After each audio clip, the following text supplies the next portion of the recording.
So let me thank the organizers of IIT Gandhinagar for inviting me to give this lecture.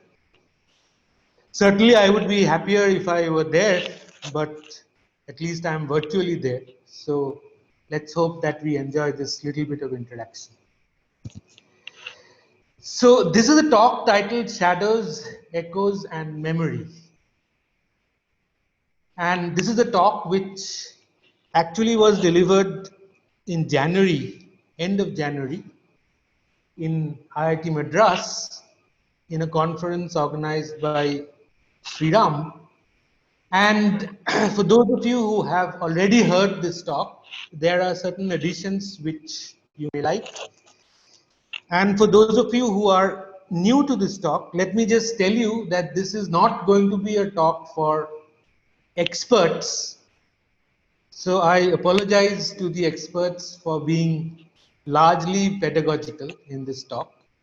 And I thought that since it's a colloquium, I would rather spend my time telling you what shadows are, what echoes are, and what memory is, especially in the context of gravitational physics of the last 4 or 5 years. And I will also tell you about some of the recent developments as we go along. And you will see that these simple English words, which are used every day and which essentially have everyday meaning in our lives, have a certain relevance and importance in the context of gravitational physics. So the message of the talk is to understand these three words in the context of gravitation. And that's what I would like to emphasize. So that's the take-home message. Okay, so let me move on first, explaining the common phenomena. So as all of you know, shadows are ubiquitous. You can see shadows everywhere. But you have to remember that they appear when there is light. So that's important. So that's the first important thing. Shadows are there, but shadows are there when there is light. And shadow boundaries separate dark regions from illuminated regions. Okay, that's something we know. And we also know that eclipses involve shadows. So echoes are something which we know from sound waves, as we learn in high school. Echoes are used for navigation by bats, dolphins, fishermen, etc.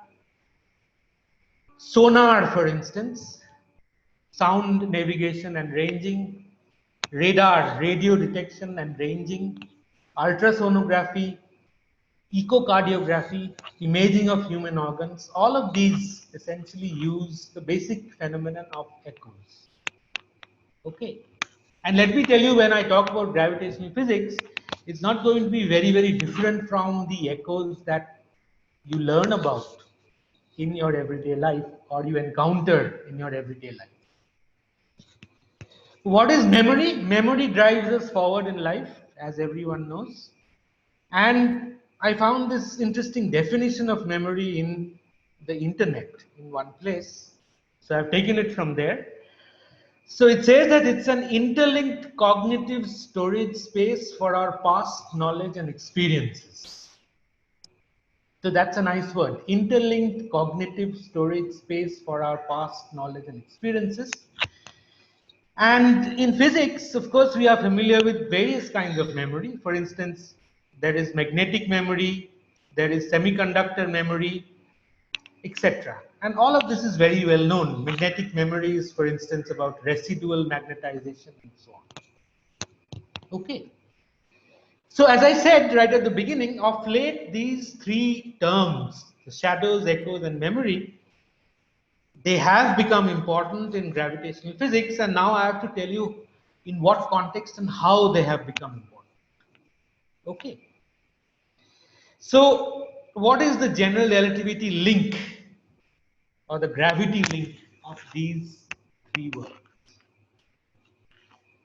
Shadows, for instance, we know that black hole shadows have been observed for the black hole in M87. So that is already seen. That is something which we know of, we cannot contradict. It does exist. And people have seen it and measured the shadow. So I will show you later on what has been measured and so on. Of course, there are theoretical constructs for shadows of various objects in various theories, and this is an ongoing investigation. And there are lots and lots of papers and lots of people, or researchers, working on finding out shadows of black holes, regular black holes, wormholes, other objects, and so on. Especially with the emphasis on observations, possible observations. Well, predictions on gravitational wave echoes from black hole mimickers such as wormholes, gravastars, quantum corrected black holes.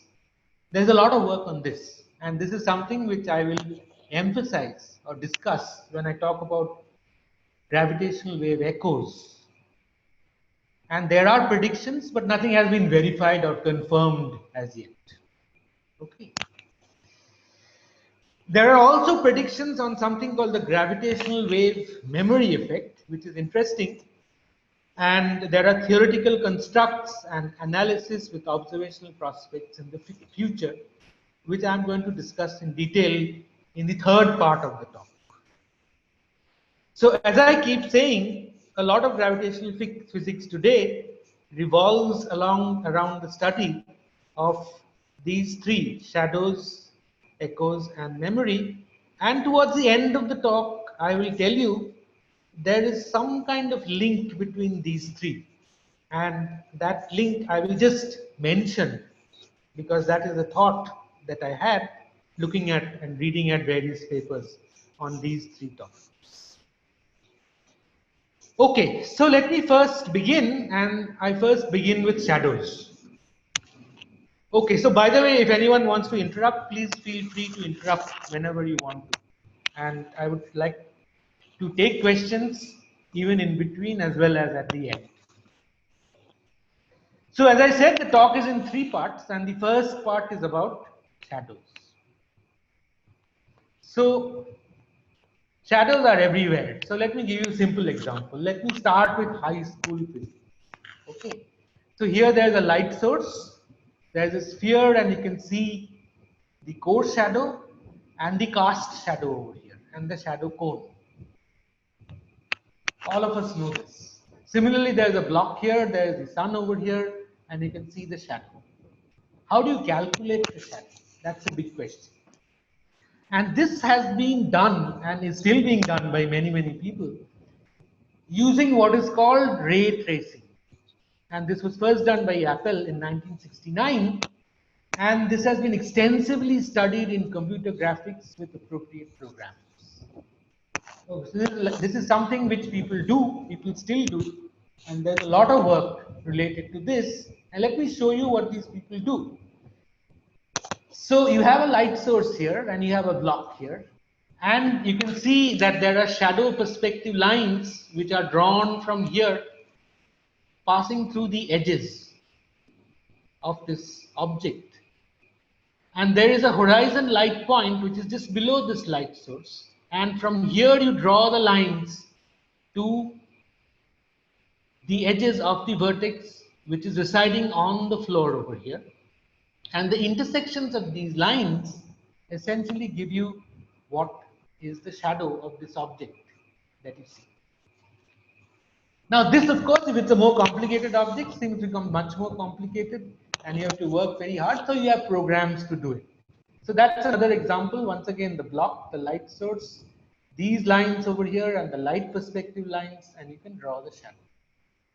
So it says connect the points where the light lines intersect the shadow lines, and this should form lines to the object's vanishing points, and it also gives you your final shadow. So the shadow, as I said, is a dark region where there is no light and there's a boundary, and that boundary separates the illuminated region and the dark region. Okay. Okay, so for eclipses, you know, there is Earth's shadow on the moon, which is this. There is moon's shadow on Earth, which is the solar eclipse. All of us know all this. And there is the umbra, there is the penumbra, there is the antumbra, and all of these. Okay. So there's a lot of lightning here. Can you still see and hear me? Yes. I hope so. Okay. So there's going to be a thunderstorm, so I hope the talk can continue. Well, the main point is uses rectilinear propagation of light, and that's what is important for us right now. Okay. Well, there is an interesting study in 2020 related to eclipses, and let me just mention this. So eclipses of continuous gravitational waves as a probe of stellar structure. This is, by the way, an aside. So what it says, what these people say, this is just to 2020 paper, sometime in January. So if a gravitational wave source is eclipsed by a star, measuring these perturbations provides a way to directly measure the distribution of mass throughout the stellar interior. And we identify continuous gravitational waves from neutron stars as the best candidates to detect this effect. So when the sun eclipses a faraway source, depending on the depth of the eclipse, the time delay can change up to this much. And the gravitational wave strain amplitude can increase by 4%. So this is their theoretical calculation, and it's an interesting result. So it talks about eclipses of continuous gravitational waves as a probe of stellar structure. And it's a paper, you can check it out, Marchant, Breivik, Berry, Mandel, and Larson. Okay, so let's get back. Let's get back to shadows. And let me tell you or remind you that Arnold Sommerfeld, in his book on optics, actually talked about shadows. And this is what he wrote. So we consider the light source as given. From it, there emerge rectilinear rays. A screen can be called opaque if it absorbs all rays falling on it and does not itself emit any rays. And then the shadow behind the screen is bounded by straight light ray directions which emerge from the light source. That's exactly what we did when we found the shadow. And the rays which do not meet the screen continue unobstructed along straight lines. So this is a passage from Sommerfeld's Optics, where he actually tells us, he actually discusses theory of shadow formation from both geometrical optics point of view as well as full wave optics. Okay, now where is the difference? We will look at shadows formed due to gravitational deflection of light rays, which is a GR effect. So we have to get out of this rectilinear propagation and look at gravitational deflection of light rays, which is a GR effect, and that is going to influence the formation of shadows of astrophysical objects like black holes. Okay, so let's now turn to shadows of black holes. Okay. Now the first person to calculate the shadow, although he didn't call it a shadow, the first person to calculate a shadow is Singh in 1966. And he first calculated the shadow of a black hole. And we'll follow his calculation to some extent. We will analyze shadows for a general static spherically symmetric line element given by this, where are these two functions, nu r and lambda r. So let me tell you the steps. The first step is to set up the coordinates or the observer's sky. The second step is to find the photon sphere, although that's not mandatory. Then you note the first integrals of geodesic equation. Use these first integrals to get the shadow and write down the shadow radius and angular diameter. So these are the 5 steps you follow and you can get your shadow. And I'm going to follow them one by one. The first is coordinates, and that's nicely done in this paper by Vasquez and Esteban in 2003. I didn't find it when I was learning about it. I didn't really find it in too many places, so I will tell you how this is done. Okay. So there is a black hole at the origin over here, and there's the observer over here and a source over here, the light source.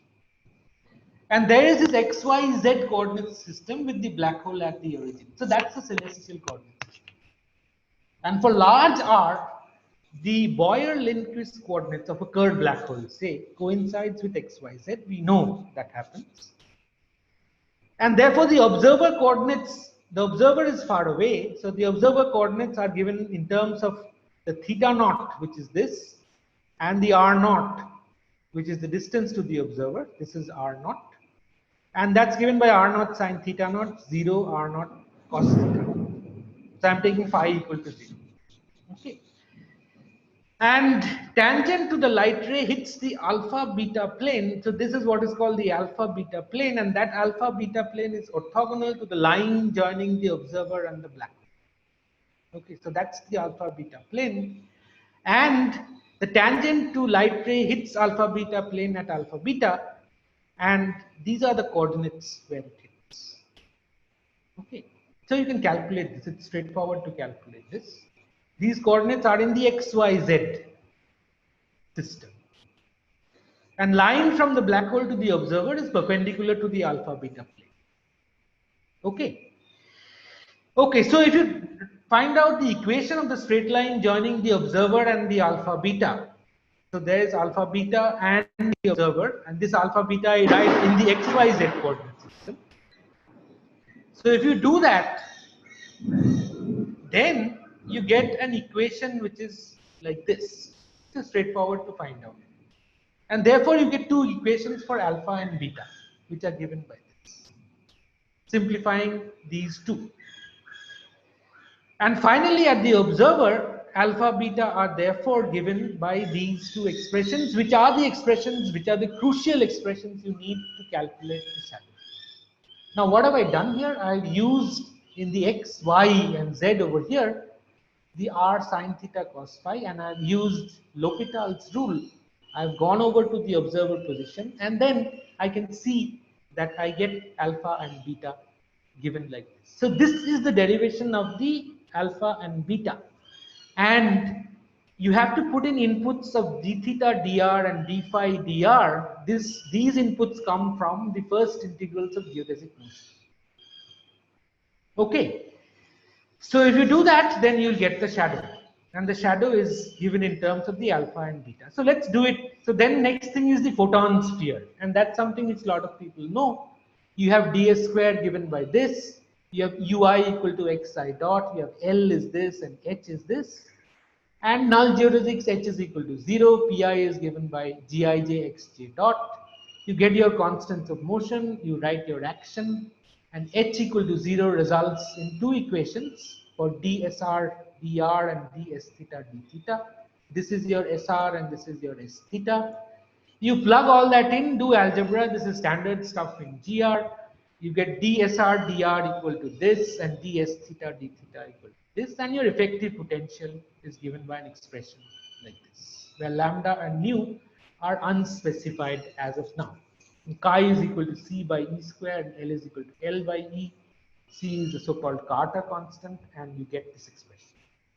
So the photon sphere condition is r dot equal to 0, pr dot equal to 0, which is vr equal to 0, v prime r equal to 0, and you get two equations for chi plus L square and chi plus L square. You simplify, and that's your equation for the photon sphere. So I went a little fast, but I presume a lot of people know this, so I would not get into the details, and it's basically analysis of the null geodesics which give you the photon sphere. Okay, but that's the equation. That's the final equation that you get after doing this analysis. What are the first integrals of geodesic motion? These are the first integrals of geodesic motion in terms of V of r, which is the effective potential, and capital theta. And capital theta, you recall, was given earlier. Capital theta is given in the expression which I wrote down right at the beginning. I guess, let me just show you once. Capital theta appears here. So this is your capital theta, which is c minus L square cot square. So if you use capital theta and you use VR, you get this expression. Now you can calculate d theta dr by taking the ratio, d phi dr by taking the ratio. You plug these in, find r naught, the location at r naught, you find d phi dr, and you get these expressions. And you look at alpha square plus beta square, that turns to be chi plus L square, which is your shadow radius, and which is given by the photon sphere radius given by this. And for Schwarzschild, you get r Schwarzschild is 3 root 3 gm by c square, and the angular diameter twice alpha del alpha d is given by 6 root 3 gm by c square into d. Okay, so that is the result, and this is actually the result of Singh in 1966, which he found. He found the radius of the shadow of a Schwarzschild black hole is given by 3 root 3 gm by c.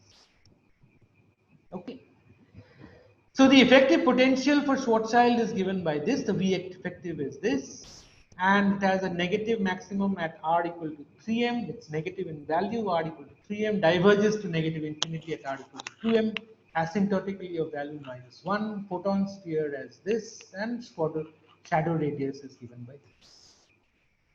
Okay. What is the physical meaning? The physical meaning is that a finely tuned photon at the photon orbit could, in principle, orbit the black hole an infinite number of times. However, since the orbit is unstable, any slight perturbation which cause the black hole, cause the photon either to fall into the black hole or to escape to infinity. Now, the photons that escape are seen by a distant observer to have an impact parameter r shadow equal to this with respect to the mass m. And the circle in the observer's sky with radius r shadow centered on m is the boundary of the shadow. And the shadow boundary is what is also known, for those of you who know gravitational lensing, this is basically the critical curve in gravitational lensing. Okay, so in that effective potential, you can see that the photons can escape, and photons that escape are seen by a distance observer to have an impact parameter. And since the orbit is unstable, any slight perturbation will cause the photon either to fall into the black hole or to escape. And that is basically telling you about the presence of the shadow of a black hole. Okay, M87, these are Event Horizon Telescope results of 2019. For the supermassive black hole in M87, you use the GR Schwarzschild result for shadow. Your mass is this, your D is this, and this is what is your angular diameter, 39.6 micro arc second using the Singh formula. The observed result is 42 plus minus 3 micro arc seconds. The deviation from circularity is 10%, and you can see the details in the M87 paper. In fact, the sixth paper, paper number 6, has the shadow of the supermassive black hole, which actually quotes these results. So what is the picture? There is the picture. This is the brightness temperature profile of emissions at lambda equal to 1.3 mm. Okay. And the inner dark region with no emissions is what is the shadow. So this is the shadow region. The outer emission ring is beyond shadow radius, and the expected shadow radius matches well with GR expectation. So as I said, the GR expectation is 39.6 micro arc seconds, and here you get 42 plus minus 3 micro arc seconds. It's not a perfectly circular shadow. You have deviations from circularity, and that's about 10%. Okay, so rotating black holes, what happens? Shadow is no longer circular. Your profiles, for instance, look like this. So this green one is the Schwarzschild shadow. This is the Kerr approximation, slowly rotating black holes, and this is Kerr exact, where you can see that this is a deviation from circularity. Okay, and this also can be exactly calculated. This is there in many papers, and there are hundreds of papers on shadows and shadow calculations right now. But then what can shadows tell us? So shadows can help us compare different theories of gravity. That's number one, apart from further confirming GR.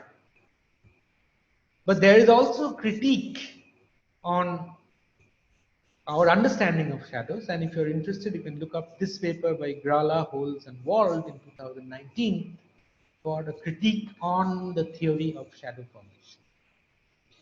Well, are shadows different in the presence of dark matter or plasma? Interesting papers are there by Yusufi, Visnovati-Kogan, Volker-Perlich, and so on, which discuss these issues. That's a valid question to ask. Well, shadows not necessary for black holes alone. Wormholes and other black hole mimickers can have shadows too, and a lot of work have been done by these people, Sheikh and Konoplia.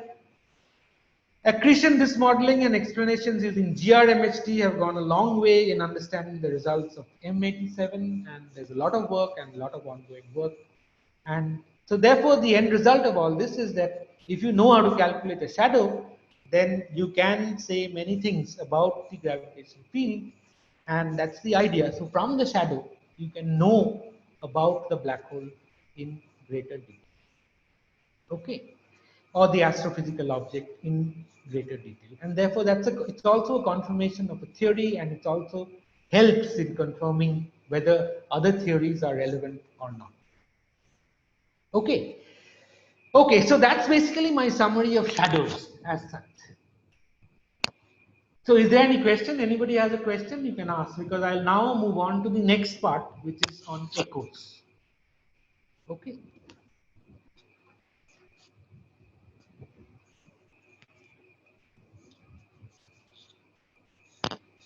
Okay, so let me just now move on to echoes. It's the second part of this talk. Well, we know about echoes in sound. So there's this simple thing: when you get to the top of a mountain, observe a beautiful scenery, and shout hello, a second later, your echo replies in a quieter voice. Remember, these two words are important. The second later, your echo replies in a quieter voice. Another second later, you might hear a second reply, even quieter than the first. So echoes are used, as I said, in audio signal processing and acoustics. Echo is a reflection of sound that arrives at the listener with a delay after the direct sound. And this delay is directly proportional to the distance of the reflecting surface from the source and the listener. Okay, so there are two elements, as I have emphasized. There is a delay and a decay. So these are the two crucial things, even in gravitational wave echoes. There is a delay and a decay, and these are the two essential elements in an echo. So the delay is how long it takes for the echo to occur. The decay is how much quieter the echo was compared to the original sound. So while shouting near a mountain, the delay is about 1 second and the decay is about less than 50%. And that's a picture of what happens. Here's the original sound, there's the first echo, there's the second echo, and so on. And that's a delay. So similar echoes may exist in gravitational wave signals also. So let me now turn to echo templates. So here's an echo template, echoing GW signal, and it's called a constant interval echo template. So there is a psi BH part, which is this, and the psi echo part, which is this. And the psi t is the total of this and this, where this xn, which is appearing over here, is t minus t echo minus small n into delta t echo. And n tilde is the number of echoes. So n tilde is what appears over here in the sum. And you can see this total that you have has several parameters, and there are several templates also. But then if you choose these parameters, which I did, and you choose the values of these parameters given by these quantities, and you plot psi of t, and you get something like this. So you can do this exercise. It is straightforward and simple, and you can immediately see the echo signals appearing over here. So there are other templates also. So what is happening? What would you expect? It's like a forced oscillator with specific forcing which produces these echoes. Okay, so that's a good exercise. You can sit and even do it in first year physics. You can find out, use forced oscillator model and find out, take these as templates and construct the echoes that you can. Okay. But then, when can echoes occur in gravitational wave physics? And this was pointed out by Cardoso, Franzen, and Pani in 2016. So you take scalar perturbations of a black hole, of a gravitating object. Let's not talk about black holes right now. So scalar wave equation is given by this, with the YLM and the psi LM. You write your equation. Psi LM equation looks like this. All of us know this. R star is the tortoise coordinate. And you have potentials of various types. But then the important type of potential which is going to give you an echo signal is what is called a double barrier potential. So that's the crucial thing in echoes. So here are the potential features from that paper itself by Vitor Cardoso. This is a black hole This is for a wormhole. You see the double barrier, and this is also a double barrier. There's a centrifugal barrier here, and you have this star-like exotic compact object. And for these three, this is the potential versus R star. And for these three, you look for typical solutions. You do the time domain profiles. You assume a Gaussian and give the right boundary conditions. And you get for the wormhole, you get an echoing signal. For an empty shell, you get something like this. And for a graver star, you get something like this. So all of these signals are time domain profiles and they show echoes as such.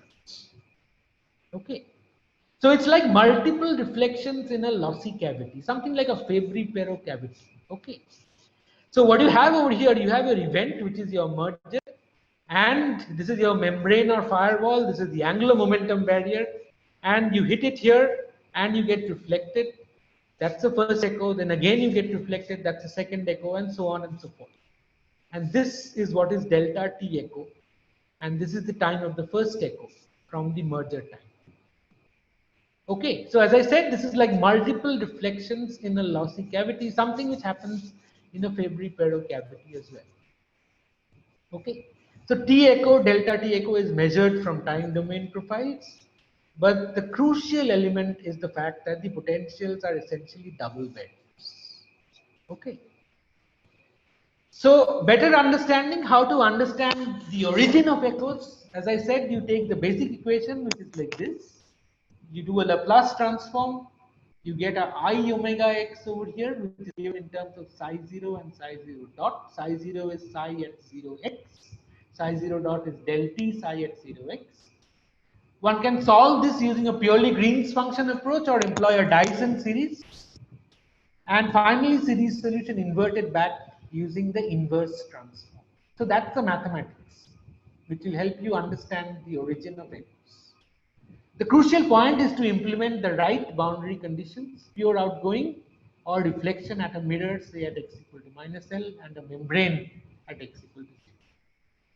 And as I said, there are two approaches which people have worked on. One is the Dyson series approach by Cordia and Cardoso in 2018. Analytically individualize each echo form and show that it can be written as a Dyson series for arbitrary effective potential and boundary conditions, and apply the formalism to explicitly determine the echo. But then a lot of this can be exactly done only for toy models. In the Green's function approach by Hui, Kabat, and Wong, they note that over short time scales, evolution is governed by the quasi-normal frequencies of the individual potentials, while the sensitivity to global structure can be understood in terms of echoes. And an echo expansion of the Green's function is done there. And as expected on general grounds, at any finite time, causality limits the number of echoes that can contribute. So this is the central result of that paper. And as I said, there are two theoretical approaches, but both these theoretical approaches are limited by the fact that you can essentially deal with toy models at best. You cannot do much analytically. Okay. So it's like double delta functions and so on.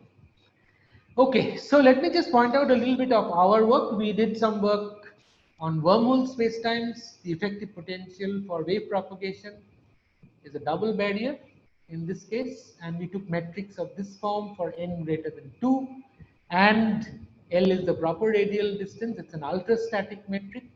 The effective potential is fairly simple, and that's your plot for the effective potential. You can see the double barriers, and this is a sample example of the echo formation for large n values. You remember what was n?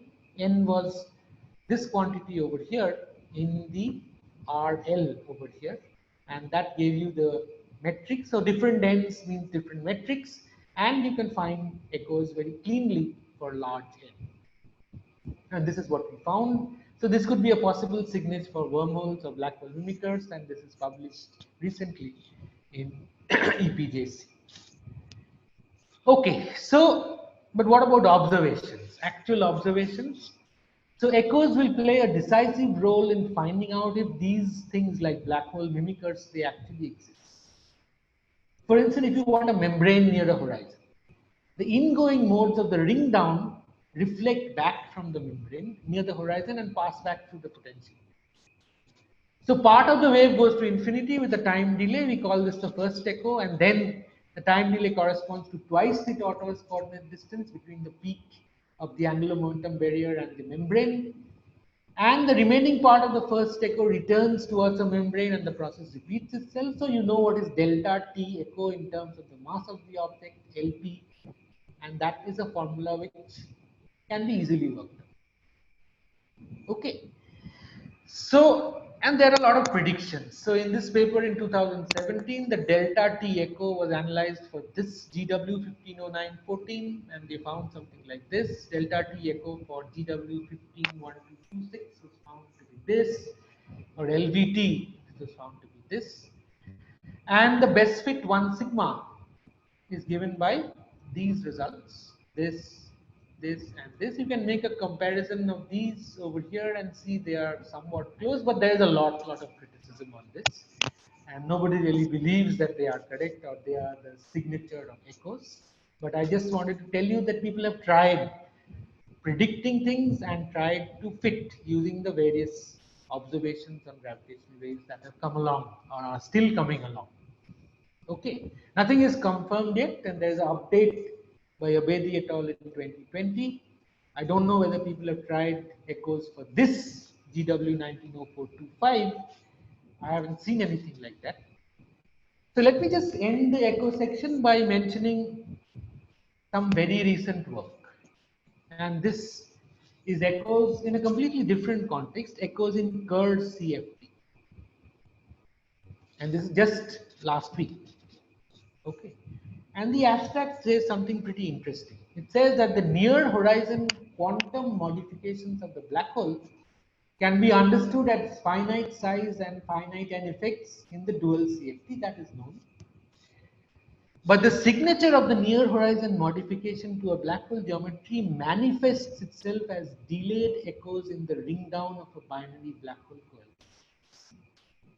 That is the important point. And from the dual CFT analysis, we show how the length of the circle on which the dual CFT lives, CFT means conformal field theory, must be related to the echo time delay that depends on the position of the near horizon quantum structure. Now that is pretty integral. I haven't worked out the paper or read it in great detail, just had a quick look at it, but I really find it interesting that you can actually see something and actually relate the Kerr CFT correspondence through the presence of echoes, which hasn't been done. And this is a paper by Romit Dey and Akshodi, and it is indeed something which is quite interesting, and that's why I mentioned it in this talk. Okay, so that more or less concludes the discussion on echoes. As I said, we can start out with echoes that we normally hear, and that essentially is seen in gravitational wave signals through time domain profiles, from where you can measure things. There are various ways you can calculate echoes, but mostly for toil models. But the main central feature is that the effective potential must be having a double barrier character. So if it has a double barrier character, then you really can see echoes in the time domain profile. Although there are procedures by which you may have to find out whether echoes really exist, in the sense that you may have to so-called do a cleaning of the time domain profile, which we have done in our paper to some extent. And the echoes can emerge because they can be very small in magnitude. So you may have to do a cleaning, but if you do the cleaning, you can really see the echoes and find out whether they are there or not. So, so echoes are a distinct signal of what could be black hole mimickers, and if they exist, the echoes can be used to actually determine whether such objects exist and whether their quantum modifications of black holes can also be near horizon quantum modifications of black holes can be understood. And this correspondence, of course, is very interesting because it kind of relates many different areas of physics and also links up the Kerr CFT correspondence with possible observations, which is quite remarkable as such. Okay, so that summarizes what echoes are. So let me now turn to the third aspect of the talk, and which is what is known as memory. Now here, let me mention very early work in 1974, and this was Zeldovich and Polnareff in 1974 in a paper called Radiation of Gravitational Waves by a Cluster of Superdense Stars. And in that paper, Zeldovich, as he always does in his papers, and we all know that he is the origin of many a concept in physics, particularly in astrophysics. So here he writes something, and this is, I quote from the paper. It says that the value of HIK after the encounter of two objects differs from the value before the encounter. And as a result, the distance between a pair of free bodies should change.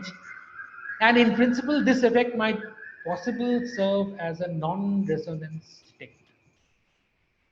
So this is at the heart of it. You have these colliding bodies, you have HIK being emitted, and the distance between a pair of free bodies should change, and in principle this effect might possibly serve as a non-resonance detector. So that change essentially between a pair of free bodies and their locations is what encodes and what we call as memory, and this was brought 11 years later in a paper by Braginsky and Rishuk titled Kinematic Resonance and Memory Effect in Free Mass Gravitational Antenna.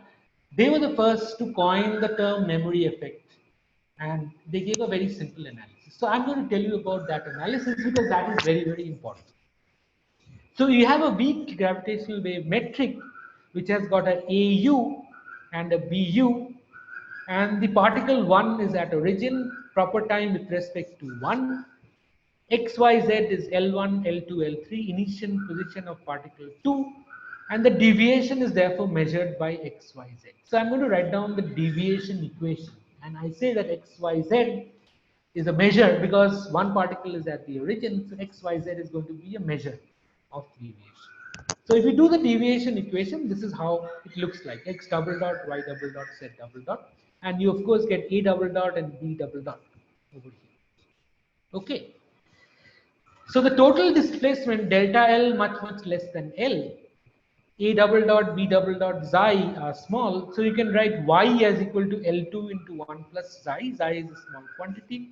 And Z equals to L3 into 1 plus xi, where xi is a small quantity. We use that, and the YZ deviation equations generically turn out to be an equation which is a forced equation. So I have a xi double dot, and I have a forcing function sitting over here. Now, if you say that the forcing is over a small interval only, so it's like a pulse, and then you can integrate this equation. So if you integrate the forced equation that I have over here, you will get xi2 minus xi1 as given by this, and xi2 minus 1, xi1 not equal to 0 for u greater than tau, that is beyond the u value where the forcing stops. That tells you that the separation between geodesics changes in region where there is no pulse. So there is a pulse over a certain value of tau, and the position between two particles before the pulse has come is something, and then after the pulse has departed, the position between the two particles has changed, and that change is xi2 minus xi1, and that change is what Braginsky and Rishuk and also Zeldovich and Polnareff talked about in defining the so-called memory effect. So this is just elementary mathematics with a little bit of deviation equation, that's all. The change in separation due to a pulse when initial separation is say 0 is what is called as memory. Okay. Okay, so why is this called memory? Once again, there are nice pictures that people have drawn. So this is like you have a ring of particles and you have a wave passing through the detector, which is over this region. So you know what happens to that ring of particles in elementary gravitational wave physics. It kind of becomes like this, and then again circle, then another ellipse, and again circle, and so on and so forth. And after wave passage, if it goes back to the same circle, then you say there is no memory. On the other hand, If you so happens that the circle permanently gets distorted to an ellipse of this kind, then you say there is memory effect, and there is a permanent shear. So memory effect for a ring of particles, and that giving rise to a permanent shear is a situation which encodes what is meant by memory. Okay, because there is a change in the shape of this ring of particles, and that is caused by a wave passing through the detector, but it is detected after the wave has passed away. There is no wave over here, but you still retain something, and because you retain something, you say there is a memory. So there is something residual which stays away even after the wave has gone by, and that's what is defined as memory.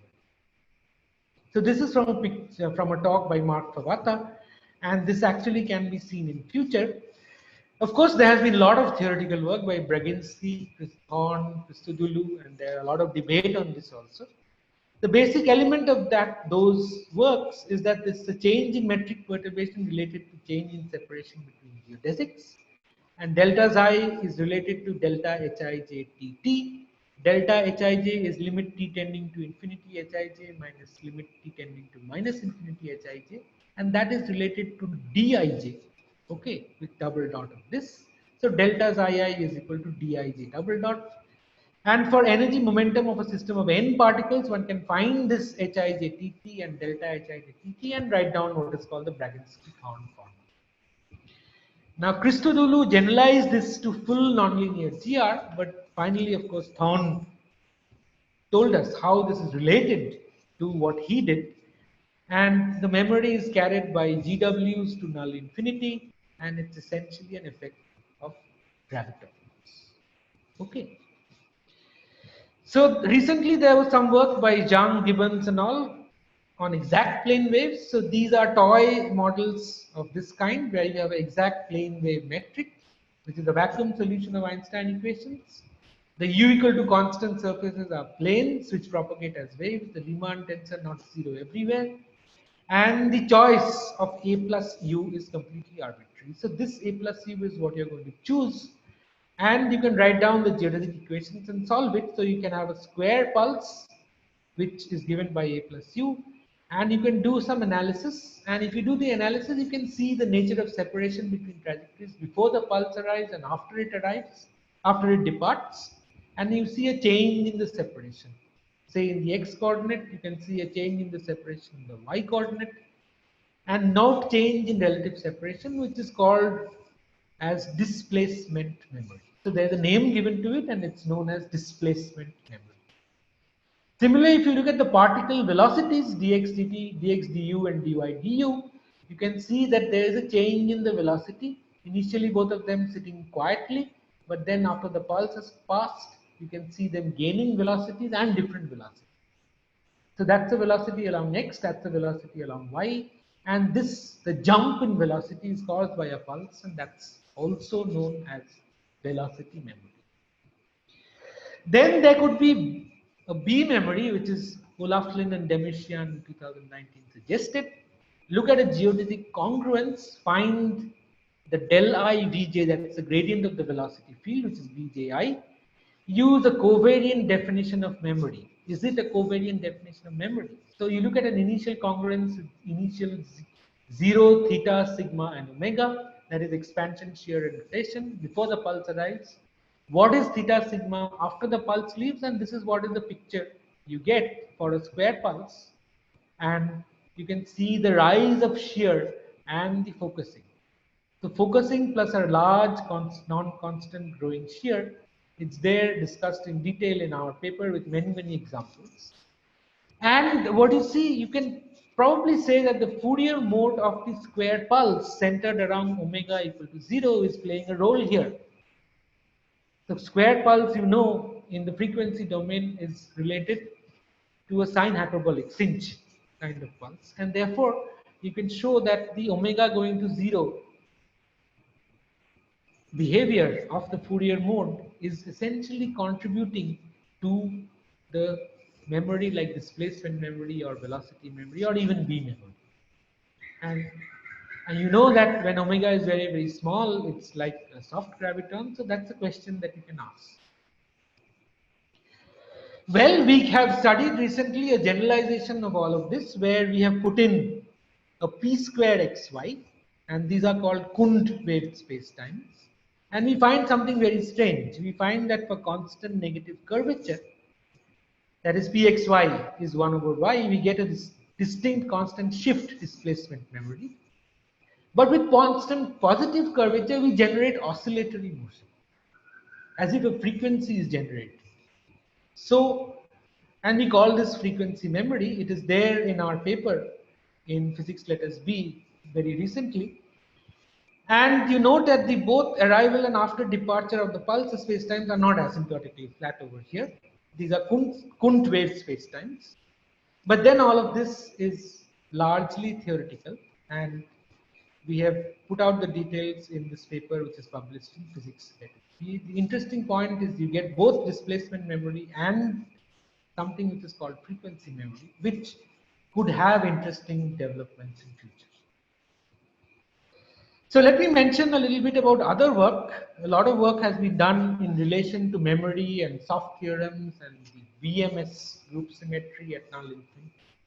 So this appears to be in the papers of Strominger and his collaborators, Ashok Sen, Alok Ladha, and others. So you can ask whether there is memory for electromagnetic fields, other particles. Yes, it is there. It gives a transverse momentum kick for electromagnetic memory, studied by Beery and Garfinkel and many others. Interesting paper by Alok Ladha and Ashok Sen. Logarithmic terms in the soft graviton theorem induce a late time component in the gravitational waveform, falling off as the inverse power of time. This is called the tail term to linear memory. So this is there in the paper by Ladha and Sen. Interesting recent result.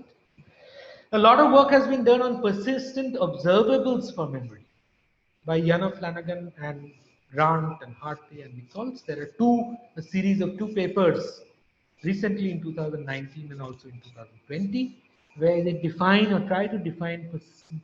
The word persistent is basically to take care of what is known as memory. Okay, so persistent observables for memory. Then there is some work on black hole memory by Rahman and Wald. Very recently, GW memory from binary coalescence events, and a lot of observational considerations discussed by Kera, Krishnan, Ashtekar, and Lorenzo just a couple of weeks back. Memory effect in modified theories of gravity by Kazuo Koyama and many others, Tahura et al. For impulsive gravitational waves, there are people in this institute, IIT Gandhinagar. Arpan has done some work with Srijit and Shailesh Kumar. And very recently, just last week, perturbations to the cosmic microwave background from a gravitational burst with memory. Very interesting. By Madison in 2020. This is a Physical Review Letters paper, which I haven't read yet, but it talks about how the perturbations to the cosmic microwave background can arise from gravitational wave burst with memory. And of course, there are many more which I have missed. So let me quickly turn to detections. So what is a memory signal? So there you can see in red, what I show in red is a total signal with oscillatory plus memory. Okay. Now we may have seen that signal, but we don't really know how to isolate it. Okay. So oscillatory waves with no memory is the blue one, and this is of course a theoretical graph. And the red one is the one with oscillatory memory, oscillatory signal plus memory. So as it said, the memory slowly builds up during the in-spiral, grows rapidly during the merger, and saturates to its final value. So you can see there's a difference between this value that I have over here without memory and this value which I have. So it's like a DC shift.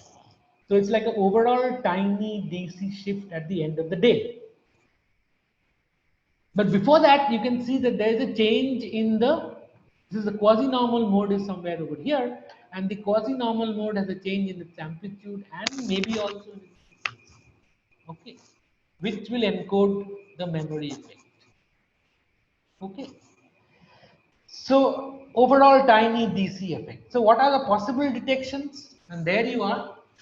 This line over here is what is the memory signal line, and this line over here is also the memory line. The sort of yellow lines that I am pointing, I hope you can see my pointer, and you can see that This is in the LISA sensitivity region, and this is also in the region of Einstein telescope, advanced Virgo, advanced LIGO.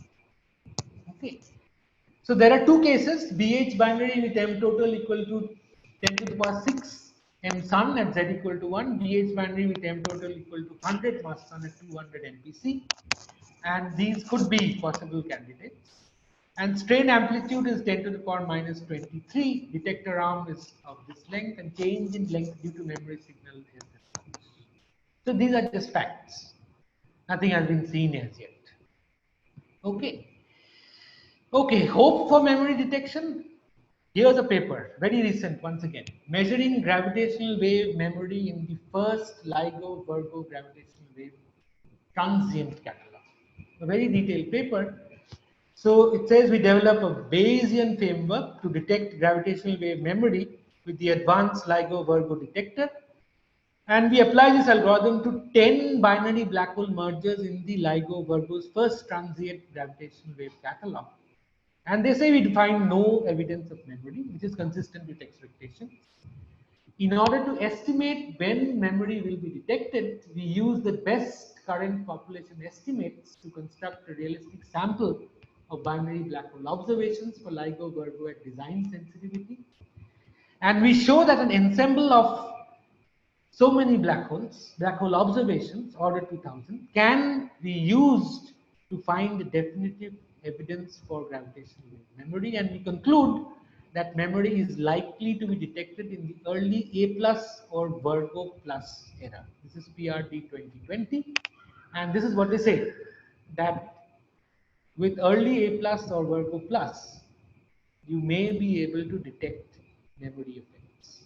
And you can also see 2020 work by Ebersole and Tiwari on search for nonlinear memory, also related to observation. Boersma, Nichols, and Smith on LIGO, advanced LIGO and advanced Virgo forecasts, and of course the Madison paper, which I talked about, effects on CM. Okay, so that basically summarizes memory effects. So I have told you about shadows, I have told you about echoes, I have told you about memory. Okay, and all of these, the shadows have been observed, the echoes haven't been seen, memory also hasn't been seen. Echoes and memory are largely related to gravitational wave observation. There are indications that shadows are also related in some way to gravitational wave observations. And there is just a paper this week, which I haven't quoted here, but there are discussions on how shadows are related to gravitational wave observation, although immediately it is not clear. But then the question is there any common entity? Is there a common entity that could be prevalent in or related to and worth investigating in all three phenomena? And interestingly, possibly it is the quasi-normal modes which were found by Vishweshwara in 1907. Why am I saying this? I'm saying this because I know from a paper by Cardoso, Miranda, Berti, Vitek, and Zankin in 2009 that the real part of the quasi-normal mode in the iconal limit is related to the shadow radius. And this has been shown by Yusufi in 2019. And the result is based on the paper by Cardoso et al. In 2009, 10 years ago. And it says that in the iconal limit, the real part of the quasi-normal modes of perturbations are related to the shadow radius.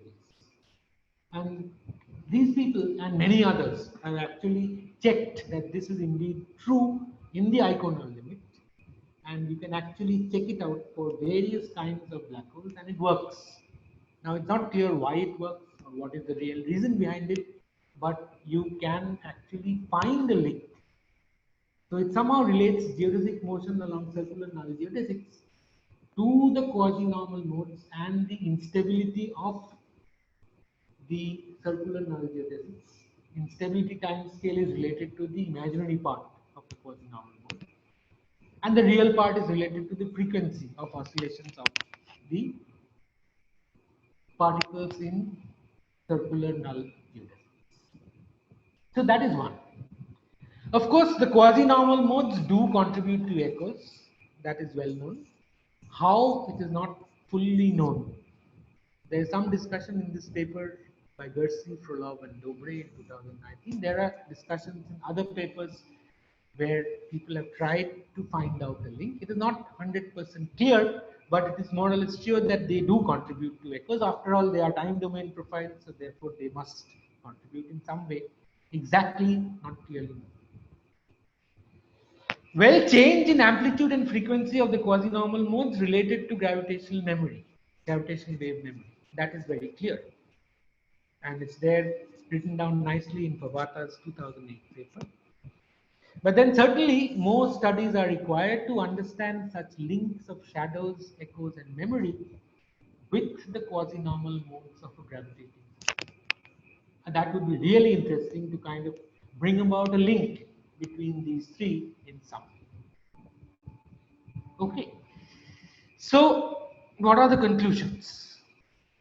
So the conclusions are shadows may provide a direct image of an astrophysical object, which is called as seeing. So when you say you see something, you can see it through its shadow. You cannot see the black hole as such, but you can see the shadow. And example is the supermassive black hole in M87, which has been analyzed beautifully in the papers on Event Horizon Telescope. Proof of existence very direct, but what we are really seeing must be understood well. Echoes specific to exotic objects like wormholes and gravastars, quantum effects at horizons can also yield echoes. However, this is indirect evidence through echoing time domain profiles and their properties. So that is the substance, sum and substance of echoes, which have to be there provided there are double barrier effective potentials. That's the crucial point. Memory is a crucial new phenomenon. Detecting memory amounts to detecting a soft graviton. That's remarkable. So you would actually be able to see a soft graviton in a gravitational wave experiment if you detect memory. And that's because inequivalent Minkowski spacetimes related to BMS transformations at nullity. So hopefully many new results forthcoming, maybe this year, maybe next year, maybe by many of you who are listening to this talk. And let me end with a lighter side. So this is what I found in the internet. And this is a Northwestern University cello ensemble called Shadow, Echo, and Memory. And Hans Jorgen Jensen is the director. And this is what they write in the internet. Shadow Echo Memory is a collection of 19th, 20th, and 21st century music arranged and written for the cello ensemble. Altogether, this varied group of compositions explores the cello's power to sing, and then here comes the real things, to express textures of light and dark, that's shadows, to bring to life sounds and images from another time, that's echoes, and to aid a listener in revisiting their own history. That's memory. So you can listen to this if you want, and so that's the lighter side. So thank you. So thank you for the wonderful colloquium. And now we open the floor for the questions. So if anyone have questions, please ask.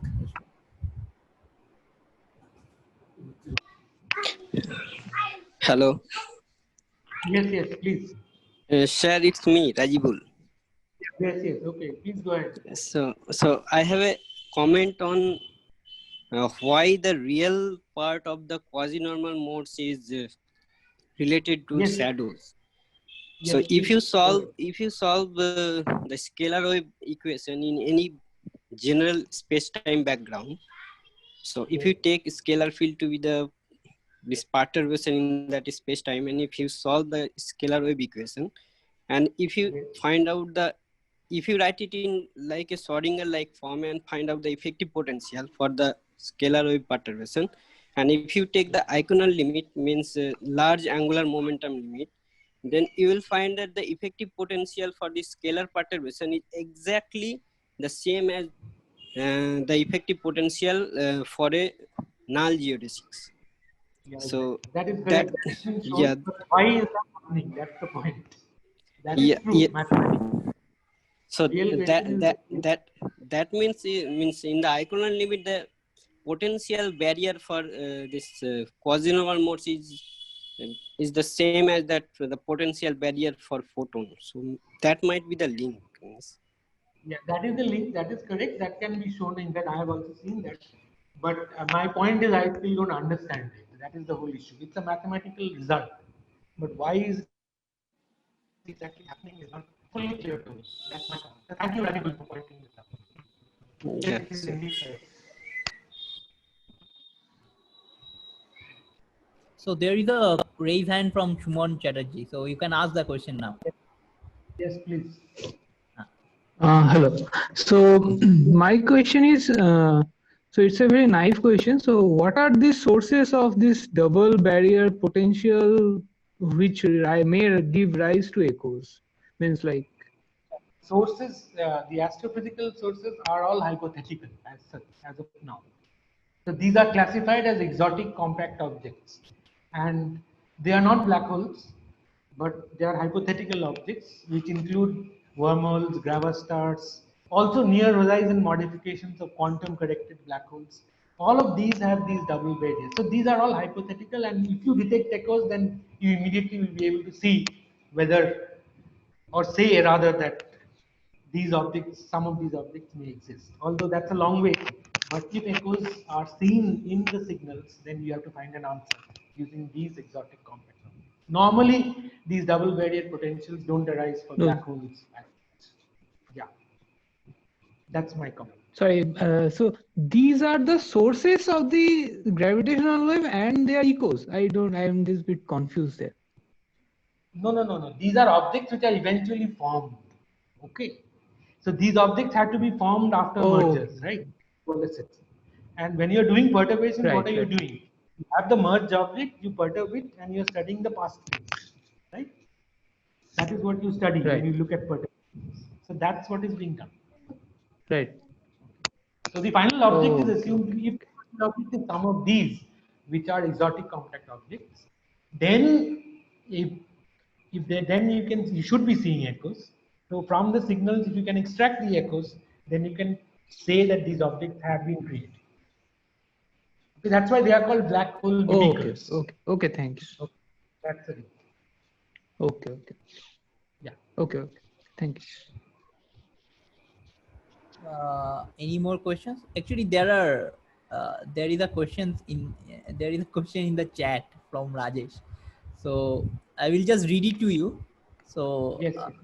so there are two methods to calculate shadow: Hamilton-Jacobi method and ray tracing. In Hamilton-Jacobi method, Carter constant comes in very non-trivial way. However, in ray tracing, only metric is required. No Carter constant is needed. So can you comment on that? Well, in GR, I would prefer doing it with normal, not with ray tracing. But you have to do ray tracing. Ray tracing is not easy to do in the general case. So sometimes people do it, but I have more or less preferred doing it using the Hamilton-Jacobi method, which I outlined. Okay, it can be done through ray tracing, but I'm not sure how well, because I haven't done it myself. That's my point. Another is, what are the observables in shadow? I mean, what are the shadow radius? What are the shadow radius, and if it's not a circular shadow, it's the shadow boundary which has to be found out. That's the point. And if you can find that out, then if it's not circular, which is the case for a rotating black hole, or even more complicated metrics, then you will have all kinds of new things that can be found about the object by looking at the shadow. Okay, so that's why it's important to know about the shadow. I have a question. Can I ask? Yes, please, Shan. Yeah, Shanda. So it was a nice talk. I have a confusion. So when you discussed about shadows, you said that this M87 thing was actually matching with Singe's calculation. So, but Singe's calculation was basically assuming Schwarzschild metric. So the rotation was not considered in this calculation. So when we consider these supermassive black holes, we should also be considering the rotation or not? Yeah, they do consider. The observations tell you that there is a 10% deviation from circularity. Oh, that deviation is because of that Because rotation of only. rotation. Rotation Okay. rarely has to will rotate. Okay. So, but an approximate closeness with the same calculation is seen. That is why Okay. it is mentioned, and that is what is the main point. But of course, the full thing has to take into account the rotations of the black hole. There is no way out of it. Yeah. Thank you. Yeah. Can I ask a question, Arpan? Yes. Yes. So, Shananda, what a beautiful talk. So, I have two questions. First is regarding this so-called echoes.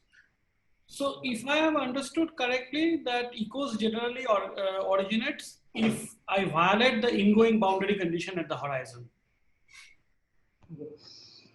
Now, so if I have a star, let's say neutron star, which has a solid boundary instead of an event horizon, a physical boundary, do I expect to see some kind of echoes for such solid material boundary also?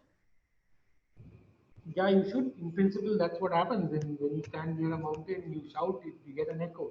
So here also you should be getting it, right? In principle, it should be there.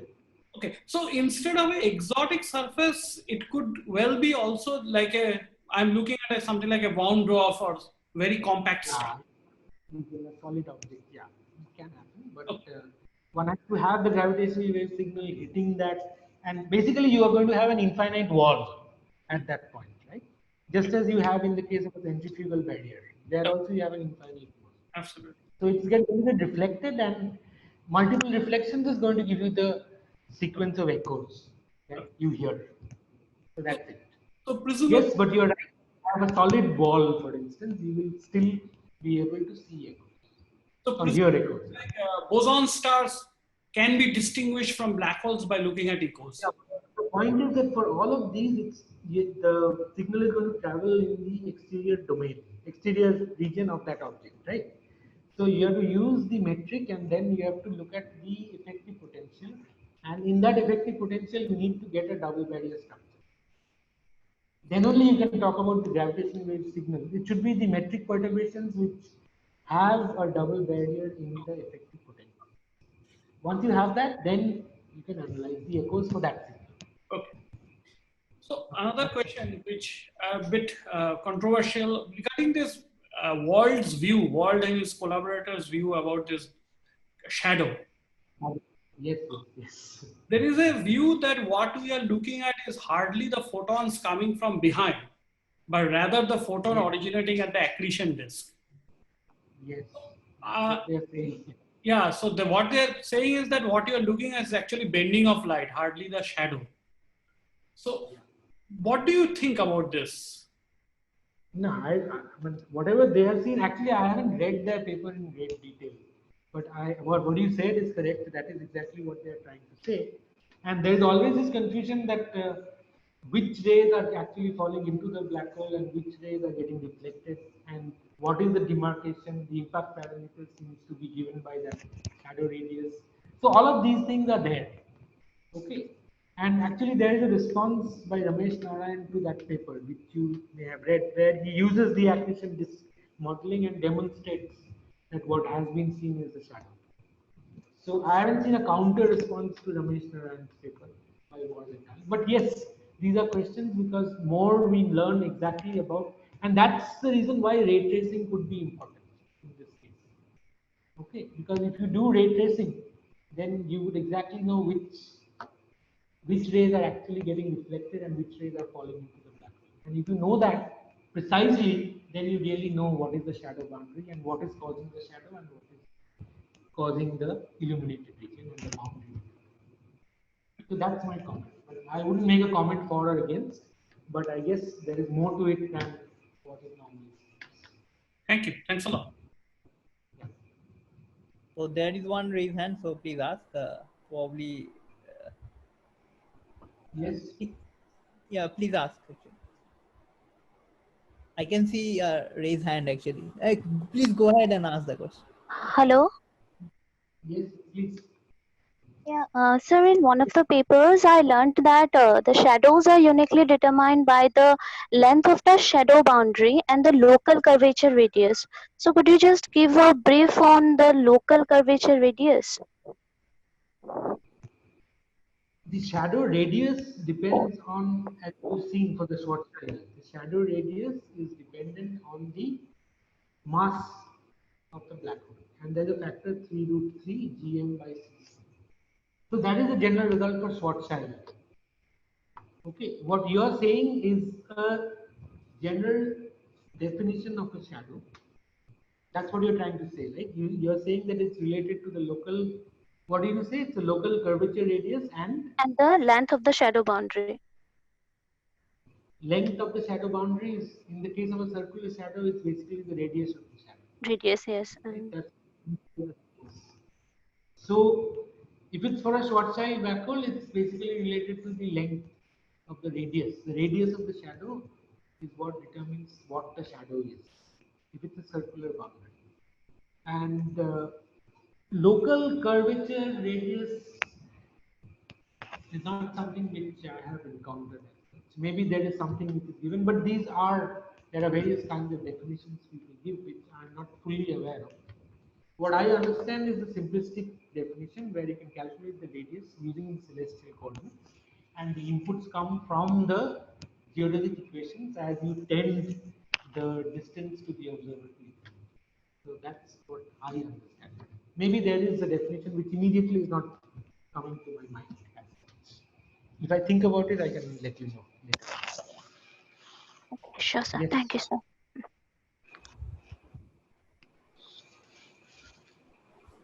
So, any more questions?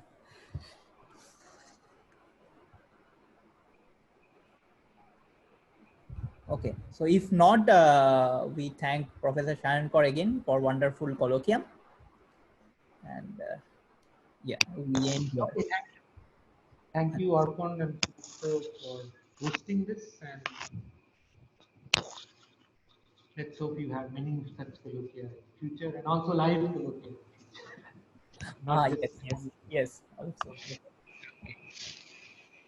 Thank you. Okay, thank you.